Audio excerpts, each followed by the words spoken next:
කියන චරිතය හැදිලා තියෙන්නේ මම හින්දාම නෙමෙයි. එක තමයි අම්මා තාත්තා කොහොමත් ඉන්නවනේ ඒක කතා කරන්න අවශ්‍ය නැහැ. දායකයෝයි ලොකු හාමුදුරුවෝයි දායකයෝයි යාළුවෝයි. කියන්නේ මම කියන චරිතය ගොඩනැගිලා තියෙන්නේ.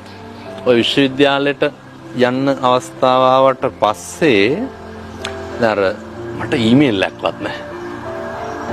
එහෙනම් යාළුවෙක්ම තමයි ඔය නිට්ටම් කලල් පිටියේ විමල සාර කියලා මගේ හොඳ යාළුවෙක්. මේ එයාගේ ෆෝන් එක අරගෙන ඊමේල් එකක් හදලා කොහොම මේකට දාන්න කියලා අර ඕනම කෙනෙක්ගේ ජීවිතේ ඉන්න ඕන අර ප්‍රාණ සම මිත්‍රයෝ කියලා කොටසක්.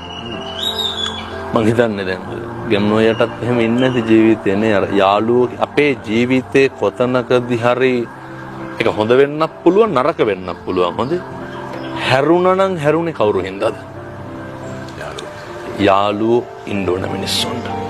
අපි අපේ දුක කියන්නේ කාටද? අම්මට තාත්තට කියන්න බැරි දේවල් කියන්නේ යාළුවෙක්ට. මේක හරි සංකීර්ණයි යාළුවෝ. මම අර කතා කරන්නේ ඔය කල්යාණ මිත්‍ර කතන්දරයක් එහෙම නෙමෙයි. දැන් ඔයාලගේ පැත්තෙන් ඔයාලගේ භාෂාවෙන් කියනවා නම් මොකක් හරි ප්‍රශ්නයක් වුණාම අර සාමාන්‍ය එළිය සමාජෙ මොකක් හරි ගැටලුවක් වුණාම අර මේ මගේ භාෂාවෙන්ම කියන්නේ